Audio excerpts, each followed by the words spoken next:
हाँ ओके ओके, हम देखा था नहीं।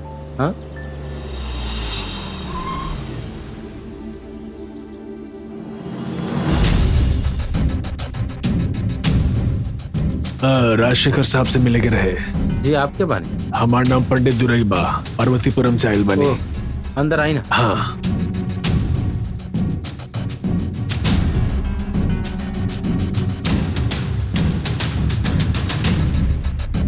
आप बैठिए, हम फूफा जी का बुला के हाँ ठीक बा। हाँ ठीक बा।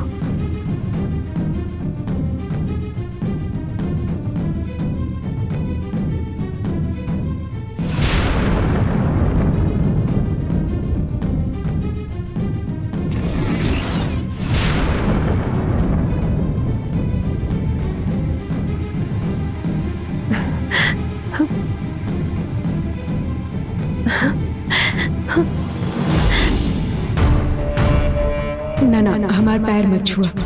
रउआ हमार खातिर भगवान बनी, अपन हाथ से विभूति दे दी।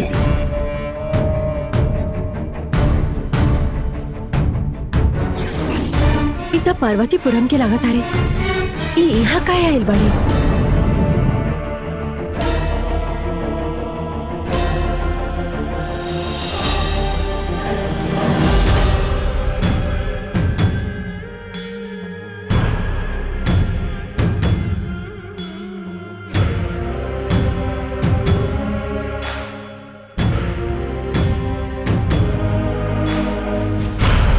नमस्कार साहब। नमस्ते, बैठी ना। कौनो बात ना साहब। अपाची सभापति जी फोन कैले रहे, रउआ से मिले खातिर कहले रहने, यही से हम एजे आ गई नी। आपके पार्वतीपुरम गांव खेती खातिर एकदम सही बा। एक खातिर हम सोचत नहीं कि वजह जमीन खरीदनी। वहाँ के अब रेट का चलत बा। साहब रेट के बारे में रउआ काहे पूछा तने? रउआ के चाहिए था हमके बताई, हम रउआ के सस्ता में दे देब। बहुत अच्छा लागल। हम अपन बेटा से बात करके आपके बताओ तनी। ठीक बा। जी, आपके गांव में एगो मुनियप्पा नाम के पुजारी रहत रहला, का आप ओकरा के जानत रहनी? बहुत अच्छी तरह से। वो बहुत सीधा साधा इंसान बड़े, लेकिन दुर्भाग्य से सांप के काटे की वजह से ओकर सारा परिवार मर गईल। ये हम जानत नहीं। रउआ उनकरा के कैसे जाने नहीं साहब? एक बार हम ओकरा घरे गई रहनी और वहाँ के दीदी से हम वैदिक उपचार करौले रहनी। वही वक्त हम मुनियप्पा से मिलल रहनी। हाँ साहब जी, मुनियप्पा के घर में रहे वाला पार्वती दीदी वैद और उपचार खातिर बहुत मशहूर रहनी। उनकरा के खोजत खोजत लोग बाहर से आवत रहे। हाल में ही एक बार हम पार्वतीपुरम गए रहनी तो मुनियप्पा अब ओइजा ना रहले, हमके पता चला। लेकिन 2 दिन पहले हम मुनियप्पा जैसन एगो आदमी के देखले रहनी है। वो आदमी मुनियप्पा ही होकी, ऐसा हमके शक बा। रउआ के शक एकदम सही बा, मुनियप्पा ही बाऊ। काहे से कि हम बहुत बार मुनियप्पा से मिल चुकल बानी।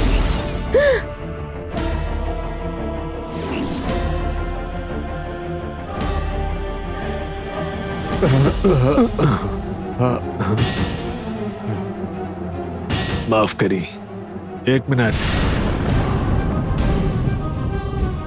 तू मुनियप्पा बाड़ा ना? जी हाँ। दाढ़ी बाल बड़े की वजह से वो थोड़ा अलग दिखत रहे।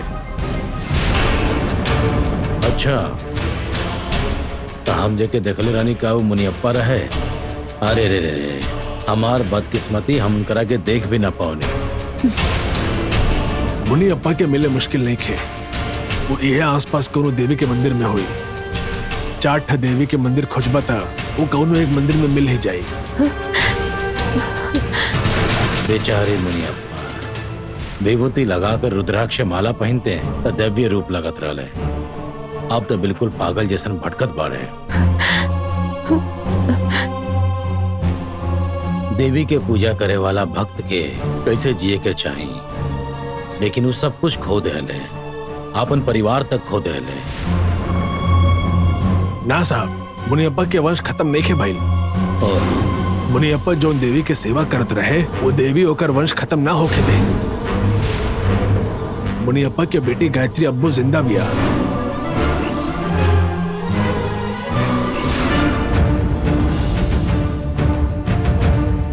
मुनियप्पा के बेटी जिंदा बिया, ये सुनकर हमके तो बहुत खुशी भाई। लेकिन अब गायत्री बिया कहाँ? वो मलेशिया में रहेली।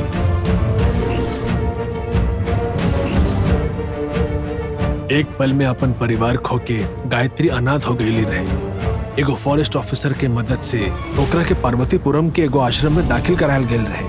ओहिजे से गायत्री के शिवगंगा जिला के शिवमंगल गांव के दाम्पत्ति गोद ले रहे और ओके लेके मलेशिया चल गईले रहे।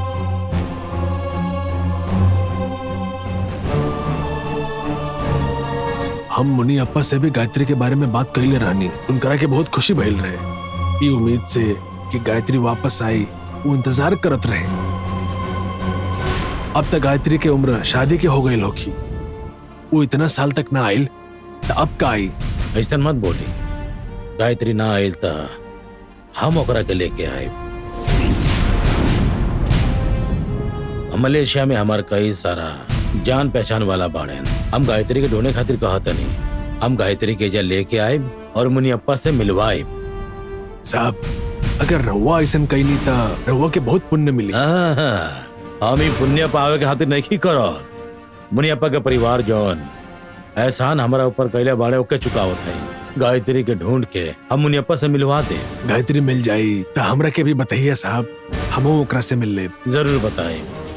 और जमीन लवे के फाइनल हो जाए तो हम अप्पा जी सभापति के खबर कर दें। ठीक बस साहब, अब हम चलते ठीक। नहीं।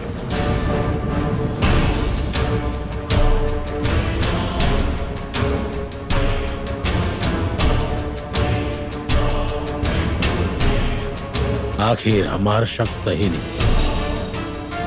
संध्या मुनियप्पा के ही बेटी है। हमसे बदला लेवे खातिर संध्या यहाँ आकर शादी के नाटक करती है। ओकरा के पहचाने में हम गलती कर दे।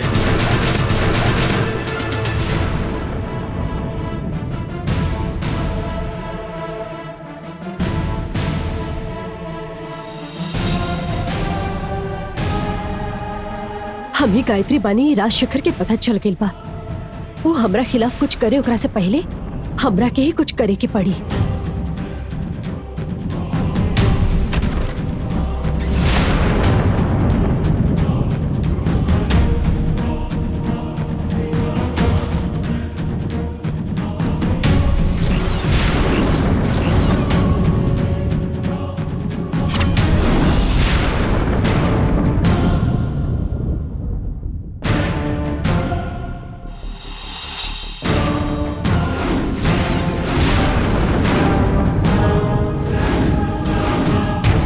राजशेखर, हम ही गायत्री बानी ई बात तोहरा के पता चल गइल बा। अब हमरा बारे में तो सब कुछ जान चुकल बाड़ा। यही से अभी छुरी से तोहर खून करके तोहरा के मार दे।